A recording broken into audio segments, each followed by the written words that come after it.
Assalamualaikum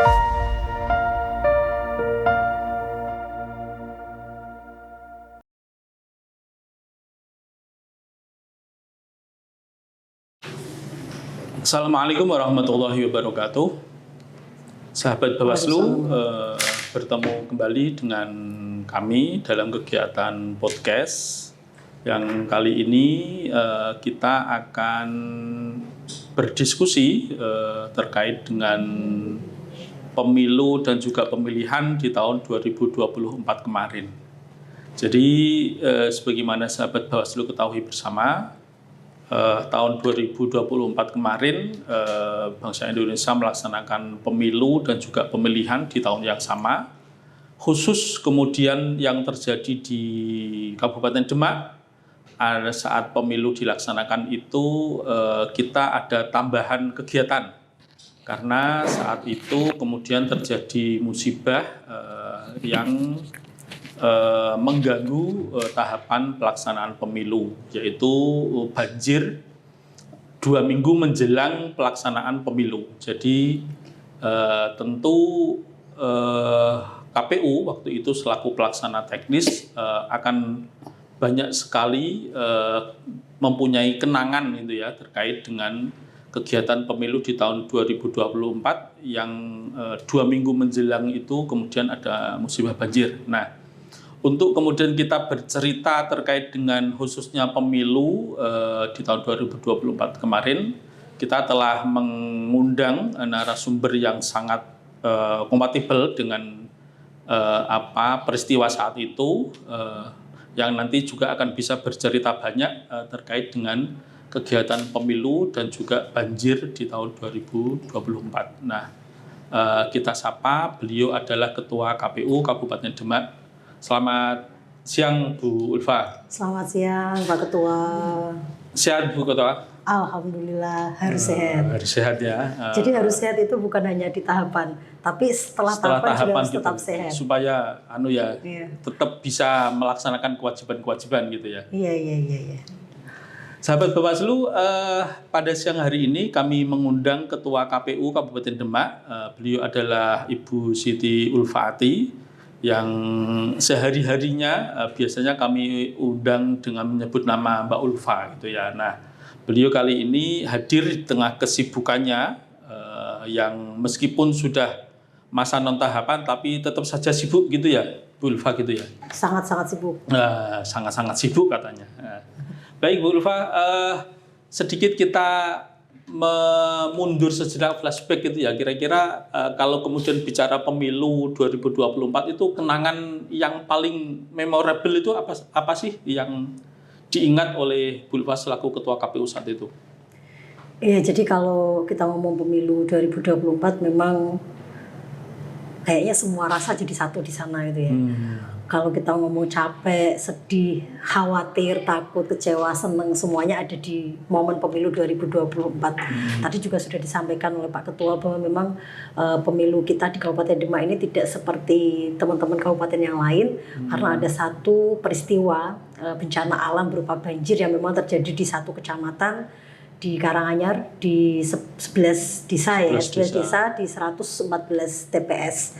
Dan memang 2 minggu menjelang hari pemungutan itu sungguh sangat menguras menguras bukan hanya energi tetapi menguras emosi, karena memang di sana kita dituntut untuk tenang, untuk berpikir lebih dingin gitu ya.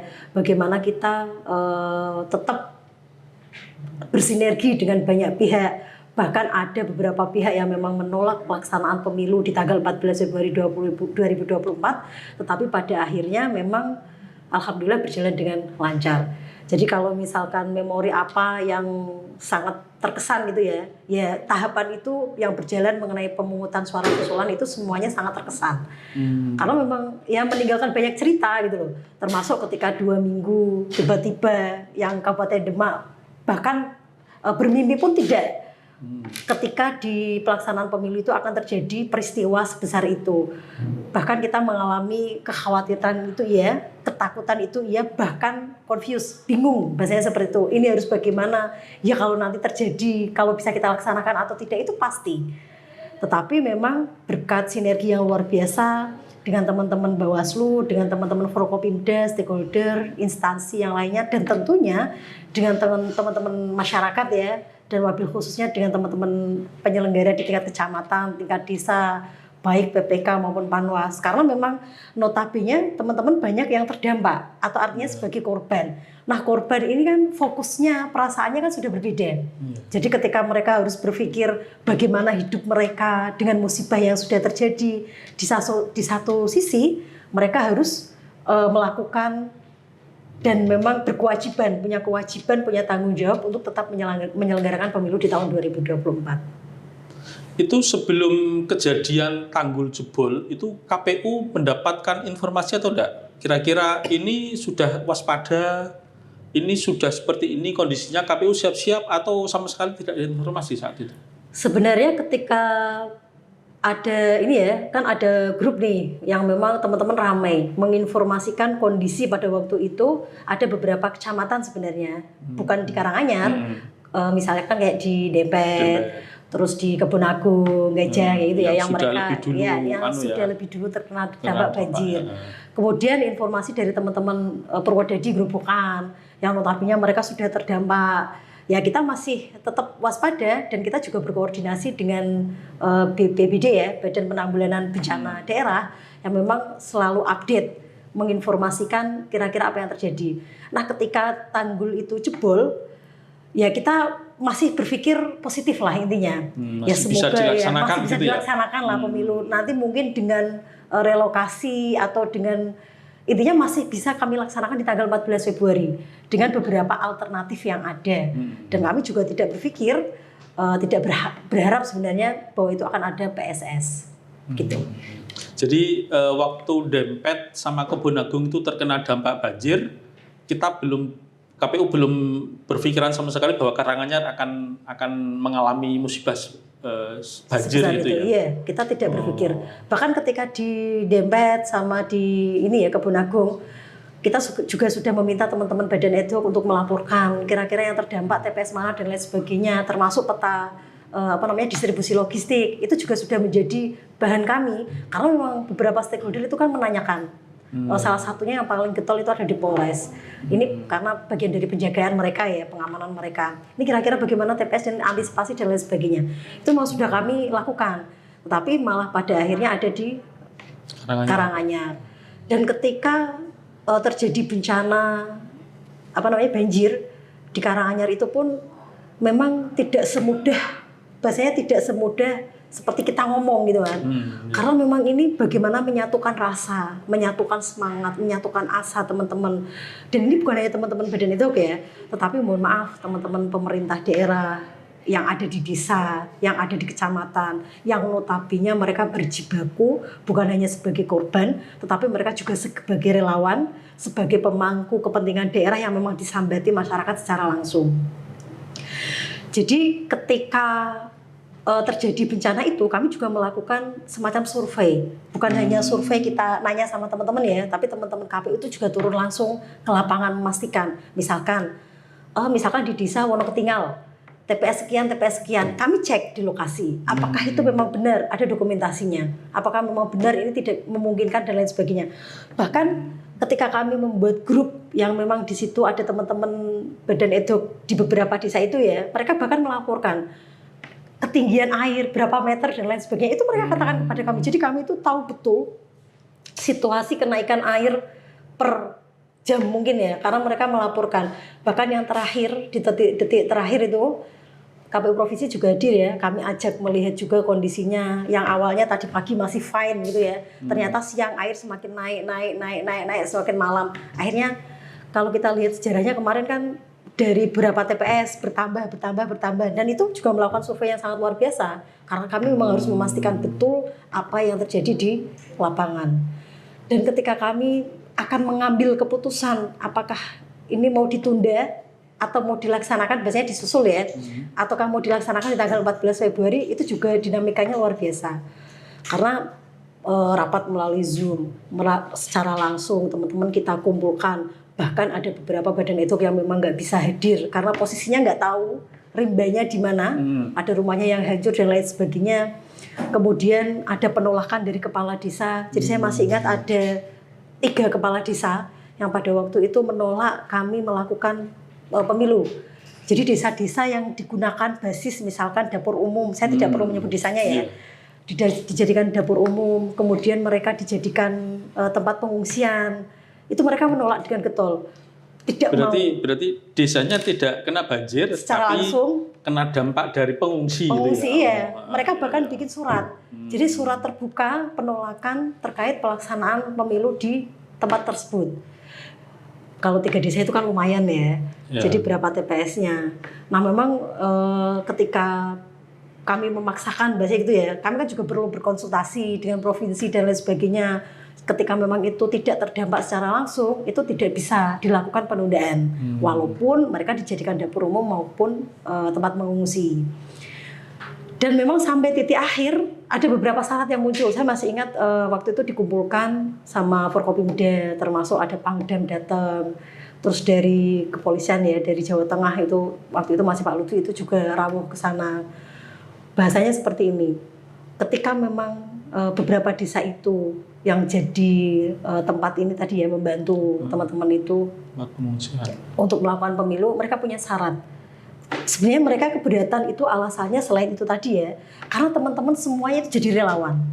Jadi kalau misalkan teman-teman yang penyelenggara, iya penyelenggara, kalau penyelenggara itu kita jadikan mereka kembali lagi fokus nih kepada pemilu, nanti yang jadi relawan itu siapa, yang membantu mereka siapa. Jadi saya masih ingat betul hari pertama peralihan, waktu kita putuskan terbitkan surat itu, hari pertama peralihan di grup itu muncul ya. Jadi ketika kan ada beberapa syarat ya, misalnya gini, oke, misalkan teman-teman nih ditarik jadi penyelenggara pemilu lagi dan pemilu tetap dilakukan tanggal 14 Februari, harus ada SDM yang bahasanya ini ya mengganti menjadi di ini apa namanya di relawan, terus di dapur umum seperti itu. Dan Pak Dandi menjanjikan oke, nanti untuk dapurnya kita tarik semuanya di sini gitu kan.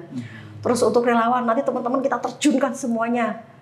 Dan itu memang stakeholder berperan aktif, bukan hanya dari Pak Dandim, dari Polres juga Pak Purbaya pada waktu itu, kemudian dari Forkopimda, dari beberapa dinas, semuanya berkolaborasi menerjunkan orang-orangnya untuk mengganti itu semua. Dan apa yang terjadi ketika peralihan itu, semuanya komplain ke KPU, makan paginya belum datang, orangnya tidak ada dan lain sebagainya, itu komplain semuanya. Jadi KPU itu kayak tempat curhatan rasa tidak terimanya dari pemerintah daerah, pemerintah yang ada di desa itu. Langsung mereka kepada kami, ini mana ini janjinya, nasinya belum ini, korban udah pada kelaparan dan lain sebagainya. Terus ada orang tua, kan memang posisinya semerawut ya, jadi kayak orang tua yang nggak bisa jalan dan lain sebagainya, semuanya pakai relawan. Relawan itu dari penyelenggara. Jadi situasinya sampai seperti itu, gitu Pak Ketua. Jadi saya juga masih ingat ya, beberapa kali itu memang menemani KPU ya ketika proses ke desa yang desanya menolak, itu juga memang saya juga ingat. Termasuk ketika ada Panglima Kodim, termasuk Kapolda itu ya memang saya ada di sana ketika, cuma memang ngobrolnya lebih dengan KPU ya, karena memang kami kan yang penting proses itu bisa dilaksanakan dengan baik gitu ya. Nah, begitu kalau kemudian ini kita geser ya ke persiapan saat itu, sebelum menjelang banjir itu, kalau bicara persiapan teknisnya itu sudah seperti apa, terutama di desa-desa yang terdampak itu, apakah surat suara sudah di desa atau bagaimana terkait kemudian yang lain-lain itu? Kalau logistik yang kotak ya, kotak suara, surat suara, dan intinya dan ukur rampenya ya, itu masih tertahan di kami. Jadi memang masih di kami. Logistik berarti masih di KPU masih semua? Masih di KPU, masih di gudangnya KPU. Tetapi misalkan untuk yang lain-lain kayak papan, kan ada papan juga ya yang ditempel itu. Terus misalkan kebutuhan-kebutuhan lain teman-teman kayak misalkan printer dan lain sebagainya. Dan kantor kecamatan juga sempat terendam. Dan pada waktu itu memang barang-barangnya disimpan di kantor kecamatan. dan itu belum didistribusikan ke TPS. Ya memang itu nggak bisa diselamatkan barang-barang itu. Nah karena memang tidak bisa diselamatkan ya memang kita upayakan. Karena memang kondisinya ya apapun yang bisa diselamatkan diselamatkan. Kalau yang memang tidak bisa diselamatkan ya oke. Tetapi untuk logistik finalnya ya misalnya kayak surat suara, kota, formulir masih aman. Itu masih aman semuanya. Berarti yang kena banjir itu yang lebih banyak di alat perkantorannya. Iya, ya? alat perkantorannya itu gitu. memang rusak. Dan memang ketika sebelum banjir itu kan memang kita sudah alhamdulillah gini, sebelum kita mendistribusikan bahasa gitu ya, itu banjir terjadi. Makanya kan masih aman, logistiknya masih di kita. Kalau misalkan banjirnya H-2 gitu ya, ya itu mungkin bisa jadi logistiknya juga ikut rusak, ya. Iya, tapi alhamdulillah yang terjadi seperti itu. Terutama ketika ngomong daftar pemilih itu tidak ada masalah kalau tidak ada kemarin masalah, ya? semuanya masih di kita. Itu kalau sebelum ya, jadi sebelum hari H sudah banyak koordinasi lah ya yang kita lakukan, baik dengan Bawaslu maupun dengan yang lainnya.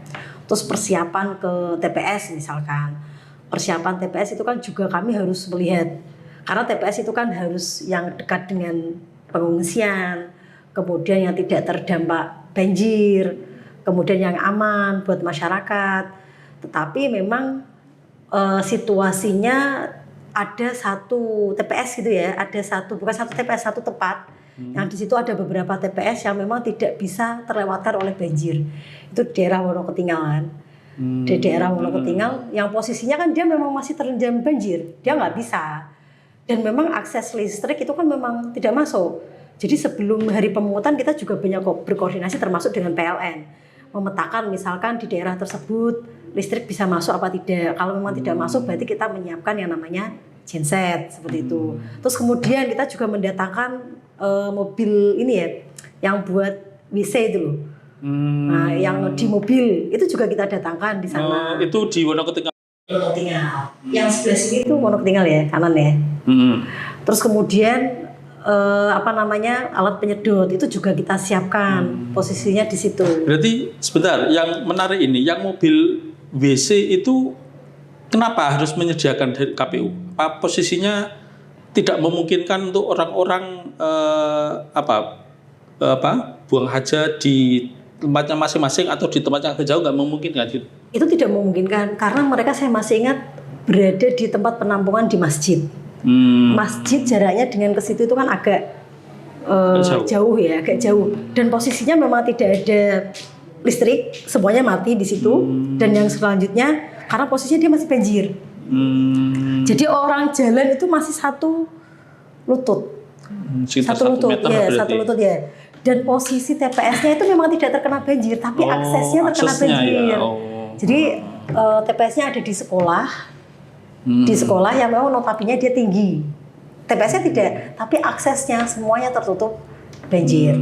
Makanya di situ kan memang saya masih ingat pas waktu malam hari H di tanggal 24 Februari itu yang satu lokasi ini ya. Ini berarti yang susulan. Yang susulan. Kita ngomongin susulan. Di satu tempat lokasi ini alat penyedot dikerahkan, pokoknya bagaimana caranya itu bisa kering intinya gitu.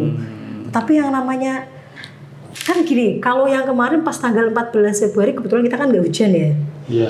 Tapi pas tanggal 24 Februari hujan. Itu kan malah hujan deras banget. Iya. Dan beberapa itu juga menjadi kekhawatiran kami. Ada KPWRI ya yang turun pada waktu itu. Ada satu desa, saya itu agak lupa namanya ya, yang sebelah sini pokoknya.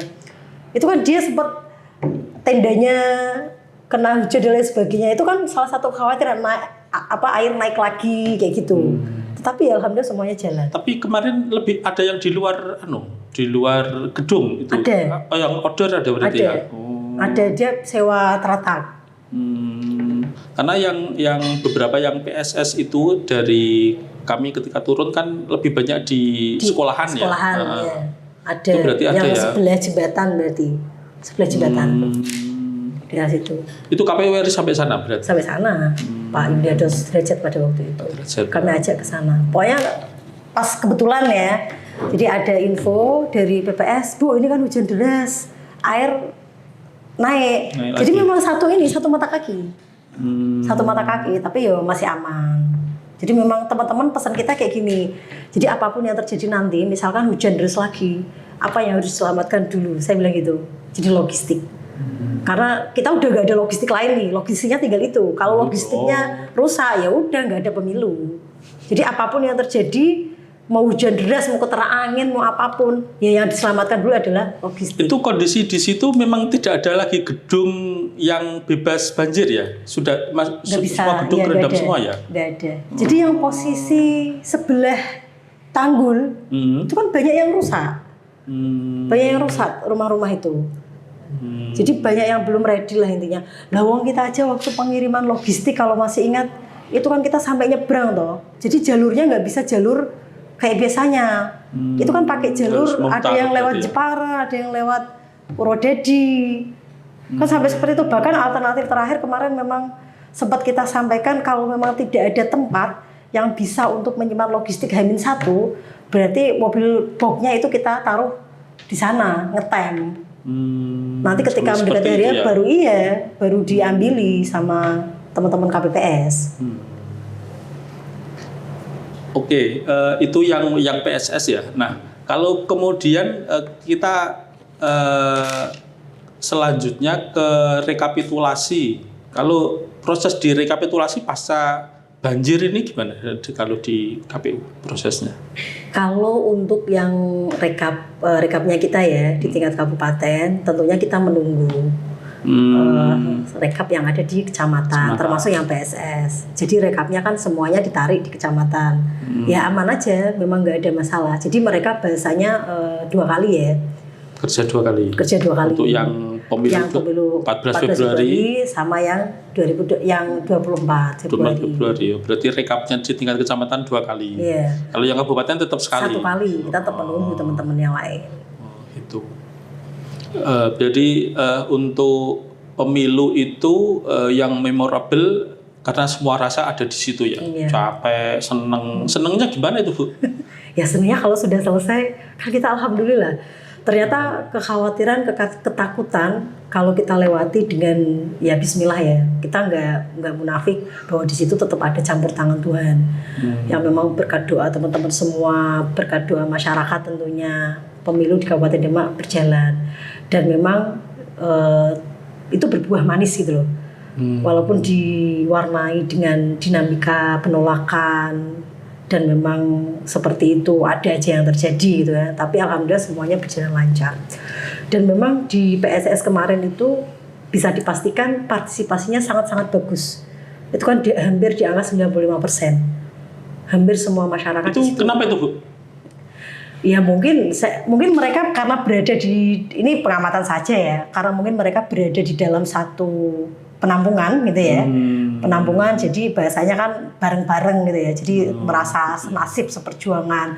Bahkan saya masih ingat walaupun di hujan yang sangat deras, bahkan teman-teman yang sakit gitu ya, pemilih yang notabene sakit dibawa di mobil mereka. Dan kita melayani di mobil dengan disaksikan teman-teman dari. Berarti TPS itu ya, apa? Yang petugasnya datang itu. Iya, jadi mobilnya diparkir di lingkungan TPS. Kemudian petugasnya datang ke mobil itu, jadi mereka melakukan pelayanan. Bahkan yang mereka sakit, mereka juga minta didatangi. Ya itu bagian dari kita menjaga dan melayani hak konstitusional warga. Justru itu kalau dari sisi itu lebih ringan atau malah karena misalnya di penampungan itu kan walaupun ada banyak yang sakit ya, tapi kan kemudian KPU bisa langsung datang ke satu tempat gitu ya. Beda kalau kemudian misalnya datang rumah sakit sana, rumah sakit sini kan agak beda ya. Tapi kalau penampungan itu kan walaupun kondisi sakit kita yang datang, tapi karena itu ada di satu lokasi, justru malah lebih banyak dapat gitu ya. Iya. Ya, kami husnudon saja lah ya, apapun faktor eksternalnya, mereka tetap bersemangat untuk tetap mensukseskan pemilu di Kabupaten Demak. Ini saya lihat kalau Bu Ulfa cerita soal pemilu 2024 padahal sudah satu setengah tahun ya, hampir 2 tahun itu masih terasa gitu ya memorable-nya ya. Masih kadang berkaca-kaca gitu ya waktu cerita itu gitu ya. Kira-kira gimana itu, tidak akan terlupakan atau bagaimana itu? Kalau tidak akan terlupakan ya memang gimana ya Mas? Jadi kalau ngomong pemilu 2024, pokoknya berkesan sekali lah. Saya sendiri ngerasa nggak yakin. Saya sendiri ya, saya tuh ngerasa nggak yakin mampu tidak melaksanakan pemilu dengan situasi yang seperti ini. Itu yang pertama. Dan yang kedua, ketika saya merasa tidak yakin, saya melihat teman-teman saya. Maksudnya ada teman-teman sekretariat, ada teman-teman anggota. Kalau saya saja sebagai pimpinan merasa nggak yakin, bagaimana dengan teman-teman? Akhirnya ya, bahasanya nggak ada pilihan lain nih. Kita harus tetap jalan gitu kan. Ketika kita harus tetap jalan, ya lakukan yang terbaik. Kayak gitu. Tetapi memang karena faktor PSS ini, jadi apa ya, kayak semacam emosional kita dengan instansi lain itu kayak beda gitu loh. Jadi kayak karena pernah bareng-bareng berkecimpung gitu ya, nangani PSS yang notabene deleleh gitu loh, bertepatan dengan adanya banjir. Jadi kita kayak ngerasa mungkin beda ya ketika kita nggak terjun langsung ke lapangan, ketemu sama orang. Misalkan ketika, mohon maaf, ada misalkan pejabat datang, gubernur kayak gitu atau manapun datang, itu kan KPU Bawaslu kan selalu yang dicari selalu KPU itu. Nah kayak gitu. Selain itu juga misalnya emosional nih, misalkan dulu sama Pak Kapolres kita hanya sekedar saya halo kegiatan kayak gitu, tapi ini enggak gitu loh. Jadi kayak ngerasa semasif gitu. Terus dengan Pak Dandim yang memang posisinya beda kan kalau kita nggak ada kayak gitu. Nah ini terjun langsung, jadi komunikasi terus gitu kan. Bahkan ketika kita butuh apa, mereka sebelum kita ngomong mereka udah nanya dulu nih, Bu Ulfa apa yang bisa kita bantu nih, kondisinya kayak gini, ini gimana dan sebagainya gitu loh. Jadi kita ada sharing terus gitu. Berarti sekarang sama Pak Dandim bestie gitu ya? Ya enggak lah, semuanya bestie. Iya, karena ada momen itu yang kemudian lebih mendekatkan gitu. Iya, secara emosional lah kita bisa sama-sama pernah berjibaku kayak gitu. Apalagi kalau diingat banjir yang kedua. Masih ingat ada banjir yang kedua ya? Logistik kami, bayangkan. Itu posisi logistik sudah jalan, sudah turun? Dikembalikan ke kami. Oh, dikembalikan lagi. Jadi logistik pemilu sudah dikembalikan kami, kita sudah selesai rekap nih semuanya. Dikembalikan ke kami. Tapi posisinya kita belum ada pengumuman. Apakah ada gugatan atau tidak. Nah gitu. Jadi logistik kita yang ada di Domenggalan. Oh, yang Domenggalan itu. Itu kan itu luar biasa itu, ya Allah, puasa Mas, bayangke. Iya. Saya juga dapat laporan itu. Memang saya tidak sempat ke sana karena dapat cerita kondisinya tidak memungkinkan kalau jalan kaki, harus pakai perahu kecil gitu kan. Iya. Dan itu yang bantu teman-teman semuanya turun itu. Bahkan kalau pas banjir yang kedua itu kan memang gede ya. BPBD dari berbagai macam kabupaten, dari berbagai kabupaten itu kan hadir. Jadi mereka yang nolong kita. Bukan hanya BPD di Demak saja ya? Bukan, dari Polres turun, dia bawa perahu. Terus dari BPD yang lain itu juga turun, bantu ke kita. Kan kekhawatiran kita kalau itu nanti jadi gugatan, nah kita kan harus ada barang bukti. Dan itu memang itu menguras energi itu Mas, yang kedua itu menguras energi itu. Di luar kemampuan memprediksi itu ya. Kita udah pasang CCTV, kita udah cek setiap kenaikan air kita cek, bahkan airnya sudah kita sedot, bahkan di situ kita siapin. Ada alat penyedot ya? Ada alat penyedotnya, kita siapin alat penyedotnya. Itu kita cek terus loh Mas. Udah kita ini bahkan kita tutup juga. Tetapi memang pada suatu yang tidak bisa kita hindari, hujan gede, langsung bro. Itu malam atau siang itu malam. Malam ya? Malam. Jadi pagi langsung kita panik datang ke situ. Kita terus koordinasi sana sini coba cari perahu yang memang bisa ngangkut. Itu lama cari perahunya itu. Banyak yang sudah kita tembusi. Sekali lagi saya minta tolongnya di grup apa? Di grup bencana, tangga bencana. Itu banyak yang merespon ketika saya lempar di grup tangga bencana itu. Kita bawa, kita geser ya, kita sewa gudang lagi di Kalikondang. Kita geser ke sana. Kemudian ada yang kita geser di kantor KPU. Dan yang KPU yang formulir Jayasil itu kan masih masuk di sana juga. akhirnya setelah selesai semua, dan itu memang ada beberapa yang tidak bisa kita selamatkan. Jadi yang bisa kita selamatkan saja. Kemudian perintahnya provinsi yang C hasil itu harus digeser di provinsi biar lebih aman. Bayangkan puasa itu. Berarti kondisinya basah kuyup itu yang diamankan ke provinsi itu berarti ya? Itu enggak. Jadi yang kita amankan di provinsi itu dia masih dalam kontainer. Tapi posisi kantor pada waktu itu kan banjir juga. Tinggi kan? Makanya provinsi dia minta untuk digeser di provinsi. Berarti yang basah itu yang tidak terselamatkan itu dulu apa itu? Logistik apa? Surat suara. Surat suara dan yang lainnya yang ada di plastik itu. Sekarang sudah dilelang. Sudah dilelang. Ya. Jadi kalau yang basah itu kan sudah dilelang di Semarang ya, di Indo Arsip. Oh iya, yang lelang KPU provinsi ya? Kayaknya udah Indo Arsip. Kayaknya Bawaslu datang deh. Ikut ke sana juga. Bukan saya berarti. Waktu itu. Itu kayaknya ada suratnya. Ada Bawaslu ada yang hadir mendampingi di Indo Arsip itu digiling memang. Jadi dia udah kayak jadi bubur. Udah nggak bisa diapa-apain lagi. Terus digilingnya. Kalau yang lainnya ini kita masih sudah pengumuman ya, di medsos sudah kita umumkan, kita nunggu nanti lelangnya, siapa yang menang lelang. Oke Bu Ketua, itu kan bicara pemilu ya, dan kemudian sebagaimana kita ketahui bersama, pemilunya alhamdulillah tidak ada gugatan.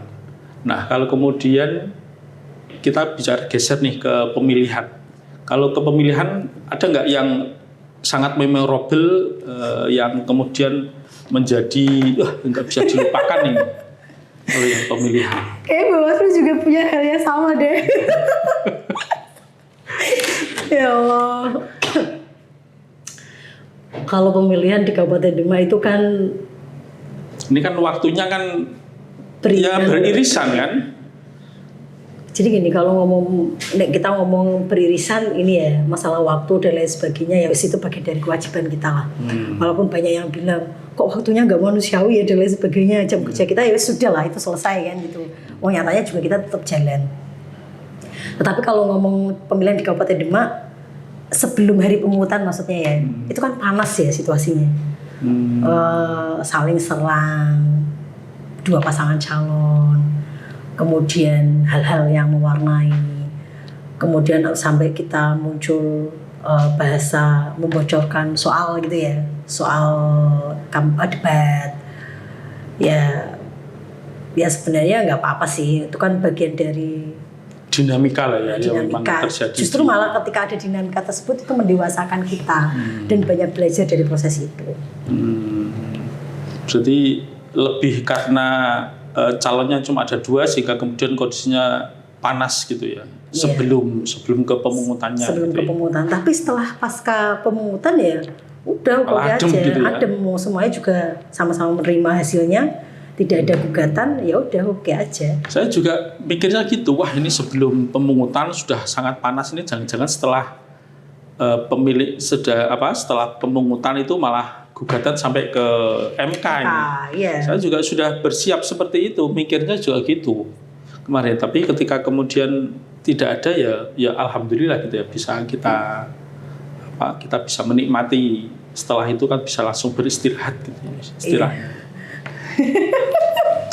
Baik, sahabat Bawaslu, sebenarnya masih banyak hal yang ingin kita tanyakan ya ke Bu Ulfa nih ya, selaku Ketua KPU, karena saya melihat itu masih banyak sekali detail-detail cerita di pemilu itu yang belum tergali gitu ya. Tapi Bu Ulfa sudah mengkode ini, jam 1 sudah ada agenda rapat dengan KPU provinsi, sehingga mungkin pada kesempatan yang berikutnya nanti kita bisa kembali mengundang beliau untuk nanti kita berdiskusi kembali, berbicara terkait dengan hal-hal yang belum tergali, terekspos, belum disampaikan oleh Bu Ulfa. Baik sahabat Bawaslu, saya kira itu tadi diskusi kita pada siang hari ini. Saya selaku yang yang menjadi moderator lah ya, di Ibu Ulfa menyampaikan permohonan maaf jika dalam podcast kali ini banyak hal-hal yang kemudian ada hal yang buat Bapak Ibu tersinggung. Terima kasih. Bersama rakyat awasi pemilu, bersama Bawaslu tegakkan keadilan pemilu. Wassalamualaikum warahmatullahi wabarakatuh. Waalaikumsalam warahmatullahi wabarakatuh.